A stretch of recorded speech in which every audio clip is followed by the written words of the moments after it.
Hi everyone, and welcome to the first lecture on machine learning. In this video, we'll cover AI versus machine learning versus deep learning. We'll talk about determinism versus stochastic approaches, and talk about Darwinism versus elitism. So let's start with our definition of AI versus machine learning and deep learning. So, if we were to think about these terms, it's probably best to think about it almost like a Russian nesting doll. They all fit within each other. So on the top level, we have artificial intelligence, or AI. This is the overarching field. Whenever a machine completes a task based on a stipulated set of rules that solves a problem, then we are looking at a form of AI. In fact, a vending machine is a form of an AI. It's a finite state machine AI, for those who have seen my AI video before, in which it has a simple task to do based on a set of stipulated rules. When money is put in and someone hits the correct combination for a particular item and the right amount of money is in, it dispenses the item and returns the change. Not much to it. A lock and key system, even though it's not digital, well, some are nowadays, fits the same sort of profile, but let's not get into that. As for machine learning, that's a subfield within AI, or simply put, a technique for making an AI. It's a technique for solving a task based on a set of stipulated rules. What makes this method unique is that it allows for training an AI. So we can train an AI to make decisions, and thus the AI quote-unquote learns. One way of doing that is through neural networks, which is a subset of machine learning, or simply a method to implement machine learning. And then finally, we have deep learning, which is a subset of neural networks, technically, though I have seen some people say that it's the other way around, which makes no sense to me. It's machine learning, deep learning is a subset of neural networks. And what it's referring to is a number of layers, the depth of the neural network. So a neural network could have an input and an output, one in, one out. Could have 3 in and 3 out. There's still 2 layers.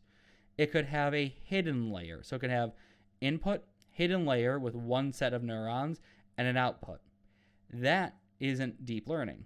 Yes, we have 3 layers, but now let's say we have 2 hidden layers, so 2 layers in the middle. Now we're looking at deep learning. A way to visualize that is here. So each of these circles, no matter what row or column they're in, is a neuron. And the neurons communicate across to each other.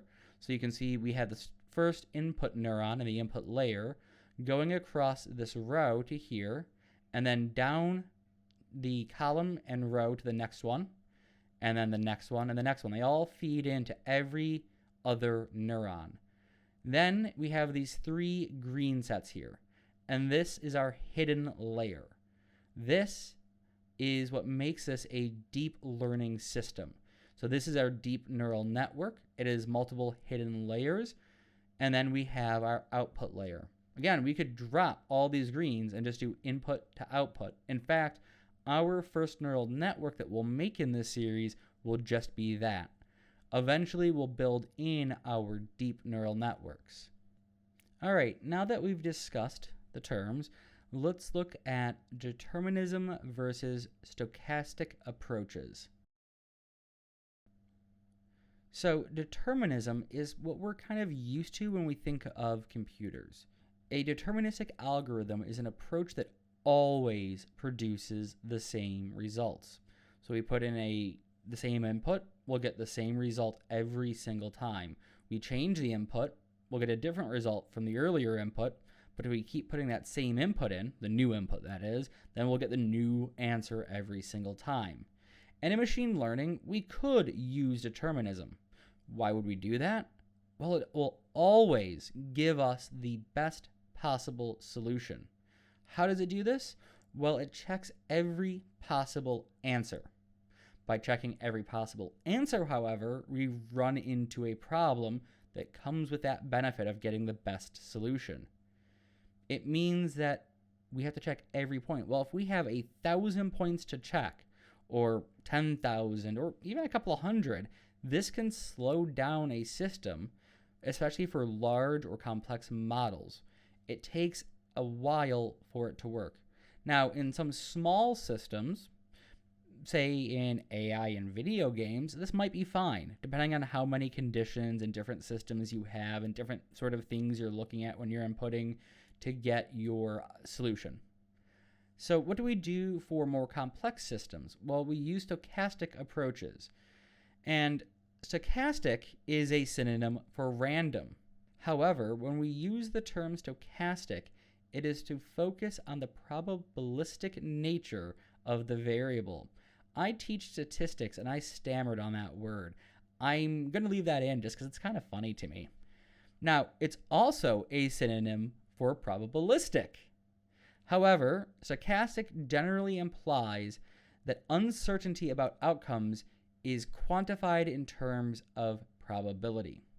The distribution of events or the next event in the sequence can be described in terms of a probability distribution, be it a flat distribution, so say percentiles, or be it a normal distribution like percentages. Now, another way to think about this is to say, or simply a stochastic variable or process can be summarized and analyzed using the tools of probability. And when we talk about stochastic approaches versus deterministic approaches, we can't say that a stochastic approach is non-deterministic, just like we can't say that it's random, even though it's a synonym, or probabilistic, even though it's a synonym.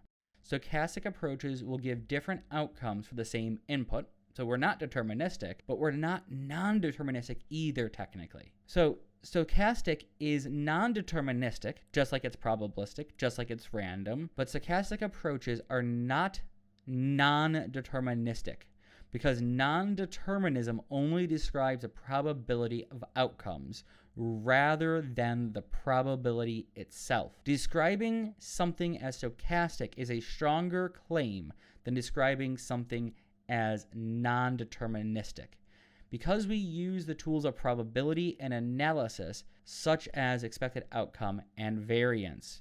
So at the end of the day, stochastic approaches are non-deterministic, probabilistic, and random.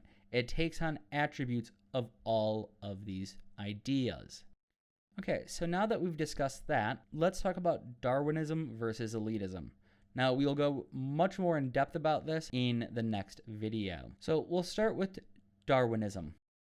And Darwinism, as we know, is survival of the fittest. And as I said a moment ago, we'll actually talk about this more in the next video when we talk about the selection process of machine learning in depth. So machine learning will select different solutions. That's all we need to know for now.